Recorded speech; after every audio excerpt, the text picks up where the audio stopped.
नमस्कार, मैं रघुनाथ प्रसाद आज चर्चा कर रहा हूँ प्राइवेट सेक्टर्स में काम करने वाले ओबीसी एम्प्लॉयज़ के संबंध में, जिनके बच्चों को नॉन क्रीमिलियर सर्टिफिकेट प्राप्त करने में काफ़ी कठिनाइयाँ हो रही हैं, जैसा कि बहुत लोगों का कमेंट आता है और वो फ़ोन करते हैं। यही स्थिति इक्विवेलेंस के बावजूद भी जो सेंट्रल गवर्नमेंट के जो अंडरटेकिंग्स हैं उनके एम्प्लॉयज़ के भी बच्चों को हो रही है।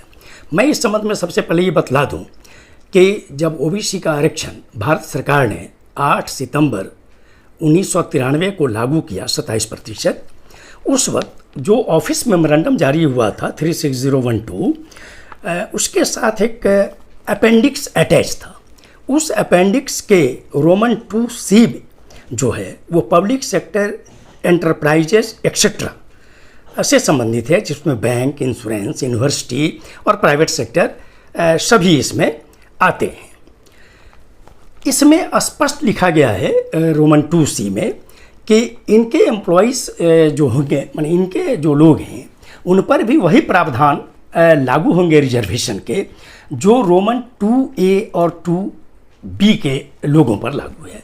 रोमन 2A और 2B क्या है? वो ग्रुप ए सर्विसेज और ग्रुप बी सर्विसेज के लिए है, जो सेंटर या स्टेट सर्विसेज में है।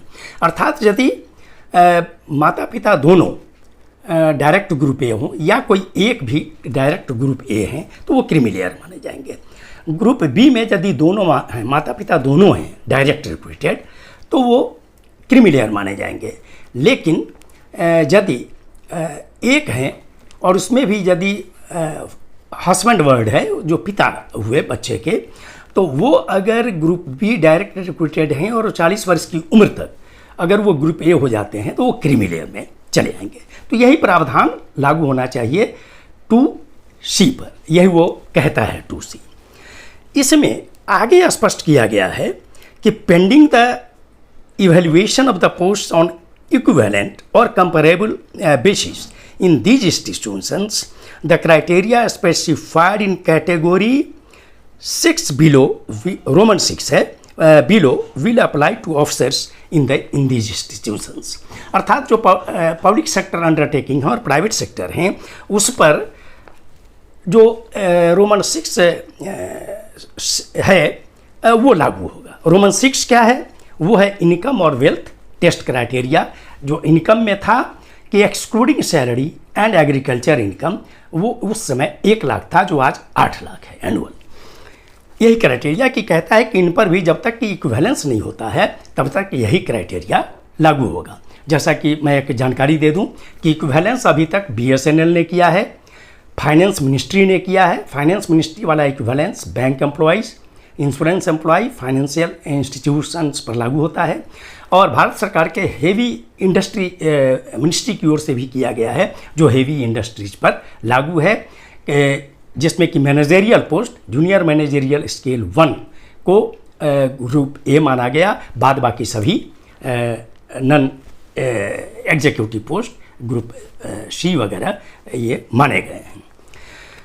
बाद में चलकर बहुत से बिंदुओं पर, जैसे कुछ एम्प्लॉय थे जिसके ग्रुप C में आए, लेकिन इक्विवेलेंस जैसे बैंक वगैरह का है कि क्लर्क में आए और वो 40 वर्ष की उम्र तक ही प्रमोट हो गए, चूँकि वहाँ पर B है नहीं, इक्विवेलेंस में A है। तो उस परिस्थिति में ये हुआ कि 40 वर्ष की उम्र तक यदि वो जूनियर मैनेजरियल स्केल में 1 में आ गए तो वो दिक्कत होने लगी उनके बच्चों को। तो 2004 में बहुत से कन्फ्यूजन्स को दूर किया गया DOPT के ऑफिस मेमोरेंडम के द्वारा, जो 36,033 था 14 अक्टूबर 2004 का। उसमें 10 क्लॉज क्लैरिफाई किया गया, जिसमें 10वां क्लॉज तो ठीक है कि सैलरी और एग्रीकल्चर इनकम को नहीं काउंट होना, लेकिन 9वां क्लॉज जो था वो था कि वैसी संस्थाएं जहां इक्विवेलेंस नहीं हुआ, अर्थात जो सेंट्रल या स्टेट गवर्नमेंट के जो पब्लिक अंडरटेकिंग है और प्राइवेट सेक्टर है, ये दोनों पे लागू होगा। कि उसके लिए दिया कि जिनका इक्विवेलेंस नहीं हुआ उनके क्रीमिलियर डिटर्मिनेशन 2 तरह से होंगे, के लिए 2 तरह से काउंट किया जाएगा। पहला कि उनकी सैलरी काउंट की जाएगी अलग, और अदर सोर्सेस ऑफ इनकम अलग काउंट होगा, जिसमें एग्रीकल्चर नहीं रहेगा। तो इसमें दिया कि दोनों में से कोई एक यदि फिक्स लिमिट को क्रॉस करता है, उस समय 2.5 लाख था एनुअल, तो वो क्रीमी माने जाएंगे। लेकिन यदि दोनों कम है 2.5 लाख से, तो और उसका योग अगर 2.5 लाख से ज़्यादा है, तब भी वो नॉन क्रीमी माने जाएंगे। खैर वो चलता रहा 2004 से लेकर 2011 तक, तो पूरे देश में जो अपना स्थिति रही। 2011 और 2012 का जब यूपीएससी का रिजल्ट आया, तो बहुत से कैंडिडेट्स का जो रिकमेंडेशन हुआ यूपीएससी के द्वारा IAS, IFS, IPS, allied services के लिए, तो उसमें जांच कराई गई जो प्राइवेट सेक्टर्स के लोग के बच्चे थे या अंडरटेकिंग गवर्नमेंट अंडरटेकिंग्स के थे। जांच करने के बाद बहुत से कैंडिडेट्स के अपॉइंटमेंट को रोक दिया गया। तो उसमें एक कैंडिडेट जो नाथन हैं और एक बाबू हैं, ये दोनों सेंट्रल एडमिनिस्ट्रेटिव ट्रिब्यूनल चेन्नई में गए थे और वहाँ पर वो दोनों जीत गए कि जब तक इक्विवेलेंस नहीं हो रहा है तो वैसे भी आप सैलरी नहीं काउंट कर सकते। भारत सरकार डीओपीटी के माध्यम से चली गई अपील में ऑनरेबल मद्रास हाई कोर्ट में। इसी तरह 2015, 16, 17 के यूपीएससी के रिजल्ट में भी हुआ और उसमें भी दर्जनों कैंडिडेट ने कंप्लेन किया national commission of backward classes में और parliamentary committee on backward welfare में, और साथ ही बहुत लोगों ने ऑनरेबल हाई कोर्ट दिल्ली का भी दरवाज़ा खटखटाया। मैं समझता हूँ कि शायद उसमें एक रेफरेंस, मैं कंफर्म नहीं, कि ऑनरेबल सुप्रीम कोर्ट का भी था। तो ऑनरेबल दिल्ली हाई कोर्ट ने भी 2018 ईस्वी में फैसला दिया और जो 2017 में जो ऑनरेबल मद्रास हाई कोर्ट ने जजमेंट दिया और 2018 में जो ऑनरेबल दिल्ली हाई कोर्ट ने जजमेंट दिया, उन्होंने 14 अक्टूबर 2004 में जो क्लॉज 9 है उसको अप्रभावी घोषित कर दिया। अब मैं पढ़ता हूँ कि ऑनरेबल मद्रास हाई कोर्ट का जो 31 अगस्त 2017 का फैसला है, उसका ऑपरेटिव पारा क्या है। तो as a result these writ petitions fell on 2 scores. Firstly, the failure of the writ petitioners is not formulating the equivalence and comparable test has put the sons and daughters of PSU etc. employees in disadvantaged position compared to their counterparts in government service. Secondly, when salary income of the parents serving under state/central government in Group C and D cadre post or who have entered Group A and B post after attaining the age of 40 years is not a criteria to assess the creamy layer salary of a PSU employee as a test for identifying the creamy layer brings in the element of hostile discrimination. Therefore, we find no error in the common order passed by the tribunal. Hence, these writ petitions are liable to be dismissed. Accordingly, these writ petitions are dismissed. Honourable ये case था Union of India versus Rohit Nathan. अब मैं पढ़ता हूँ operative para honourable Delhi High Court का जजमेंट का 22/3/2018 का, जो Ketan versus Union of India and others के मामले में है। I find that no rational और justification is spelled out in the impugned communication of 14th October 2004 or in the counter affidavit filed by first respondent to make the salary of OBC employees in PSUs as the basis to determine the creamy layer status.